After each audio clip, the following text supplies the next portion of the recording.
What is going on, everybody? It has been a little bit, and I apologize. I've been very busy. If you've not met me or I've not met you, my name is Gabe Collins. I'm a young sales professional, and the entire point of this YouTube channel is to document my progress and give an authentic view to what it's like to start out in corporate America as a young salesperson. Today is a topic that I am very excited to walk through, and that is that I have graduated training and have been territory live for about a month.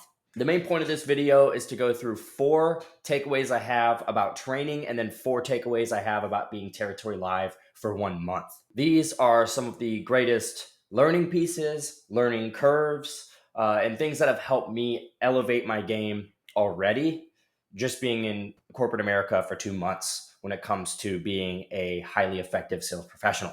So let's get right into it. Really excited to talk about it today. Starting with the 4 main takeaways that I have in regards to training.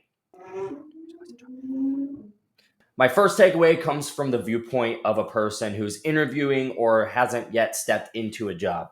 And the first piece is to find a company where the employees say that the training actually applies to the job. This is extremely important. During one of my previous internships, we went into deep technical training and sales training. The technical training was very in depth, really relevant to me as someone who likes tech, but wasn't very relevant to the actual sales job itself. And we hardly ever used it while we were dialing on the phones. I found that hindered a lot of people's success and ability to book appointments because it was a BDR type role. It was hard. The reason I mention this is because the current company I'm at, the training is unbelievably valuable to the actual role and has helped me boost my confidence, my ability to sell, and ability to build trust-based value-added relationships right out the gate because the training set me up to do so. Although simple, when you're interviewing around and talking to current employees, ask them how much the training is relevant to the role because it can be a really big indicator of the first half year of your success. Number 2 is to practice diligently for all tests. So I had a halfway through training test, and then the final part of my training was what was called a territory readiness assessment, where I ran through basically a discovery call with the VP and my sales manager. Most sales trainings that I've heard of from other people or that I've experienced have testing points at some point and usually have a final test before you move on to the next stage. The reason I say to practice diligently is because although training can be very tedious, very time consuming, not very engaging, it can be a really strong indicator of your success right out the gate. And if you prove to upper sales management and leadership that you have what it takes and that you've really immersed yourself into the training, it looks really good and you'll have that first impression set and it never goes away. It's really important that you practice diligently for all tests as well because you should be preparing diligently for every call you have. Practice like you play. That's the biggest piece here. Number 3, and I kind of alluded to this in my last statement, is to completely immerse yourself into the training experience, learn the basics, and then you can add your own spin once you master it. I'm expecting to master my current role duties in probably the next 2 years before I really start adding my own kick on anything that is customer facing. Now, when it comes to internal organization, administrative tasks, everyone has their own opportunity to put their own spin onto it. But I've found that following the best practices for what others have found most effective and then figuring it out for yourself and how that applies to you and then adding your own spin on things is probably the best way to go about it because there's a reason people are doing it the way that they teach you. And it's most likely because it's the most impactful and effective way to do the job.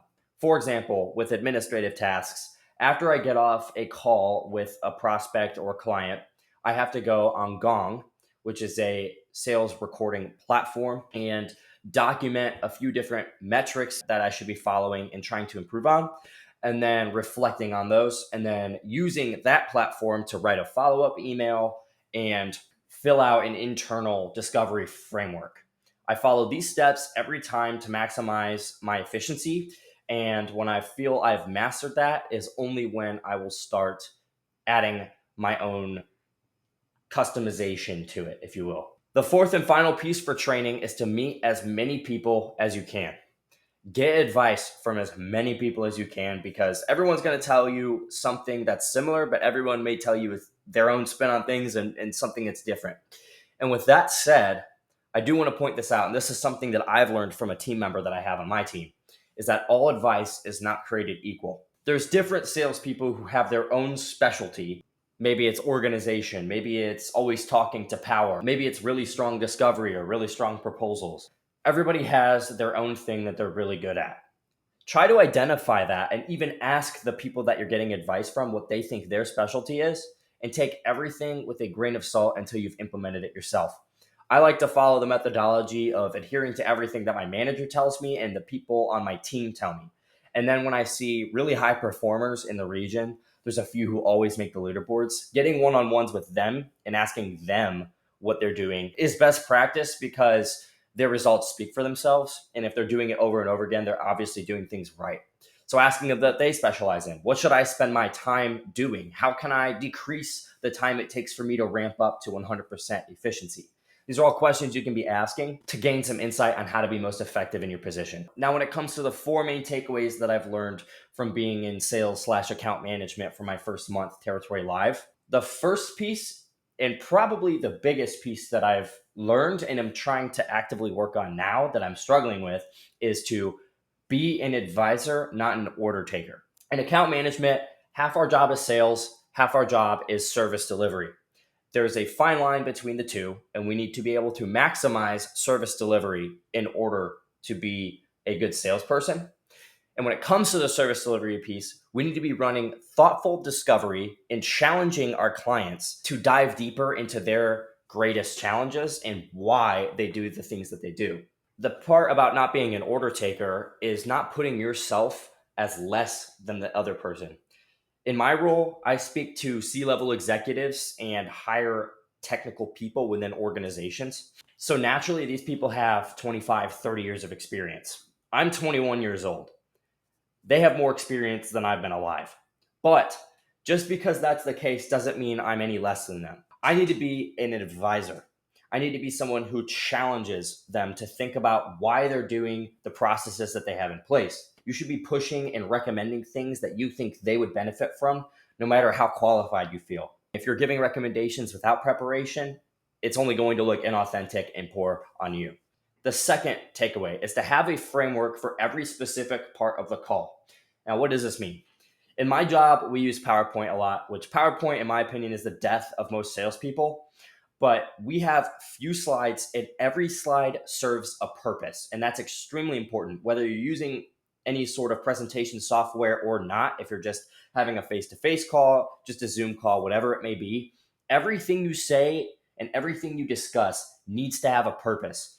And it can be best practice to even state why you're showing them a slide or why you're bringing this up before you even bring it up every single time. This is something that has been super useful for me and really drives good preparation for each call, because I need to be able to justify why every slide is in my presentation. And if I can't justify why it's in there and have a solid purpose, then I need to get rid of it. And it helps me consolidate my messaging. Having a framework for every call also keeps you organized and keeps you mission driven. Go into every single sales call that you have with a purpose and expected ideal outcomes. The third key takeaway that I have from account management in sales is kind of on the same line of frameworks. Instead of having an entire script written out for every single framework, instead line each individual piece of the conversation with questions that you want answered. It really changed the way that I thought about calls.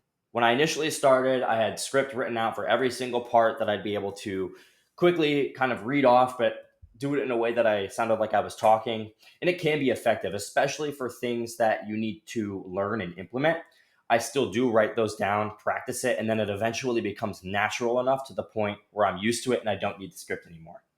With that said, though, once you have mastered your messaging around a certain topic, instead line each slide or each piece of the conversation with questions you want answered. I naturally align the questions that I'm writing down to the purpose of each slide. For example, one of the slides is where I basically introduce myself and reintroduce my manager.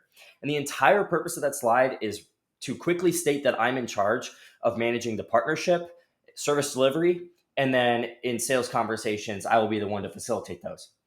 But the real value that I gain from that conversation is asking expectations of me and things that the previous rep did well and things that they could change to make their experience better. So I'm understanding their expectations. This is extremely important for being intentional, purposeful, and impactful. The fourth and last takeaway that I have is to follow a strict discovery framework and do not position growth until you can fill out every critical part of that framework. And it usually consists of power, budget, urgency, and need. Discovery is hands down the most important part of sales and account management. No matter what you're doing, if you're selling, if you're in some sort of selling role, discovery is the number one skill to use. Have a framework that you follow. For example, mine is to understand their initiatives, prioritize them, understand their timeline, milestones, and challenges associated with those milestones. That's a really good way to be able to start delivering service to their urgent needs. That's where you're able to position a high value business case to power. So thank you guys for watching. Those are my main 8 takeaways for my first 2 months starting at the job, 1 month being training and 1 month being Territory Live. I'm really looking forward to continuing this series and more in-depth discussions around one big takeaway. I plan to start diving deeper into every single piece that I'm learning and making them one-off videos so that you can take small bite-sized topics and have a lot of takeaways from them. Feel free to like and subscribe if you are a young sales professional or anyone looking to grow their skills in account management or sales. I will be continuing to post these videos and providing more information of what the growth process looks like as a young professional starting in corporate America. Thank you again. Looking forward to hearing your thoughts in the comments. Have a good day.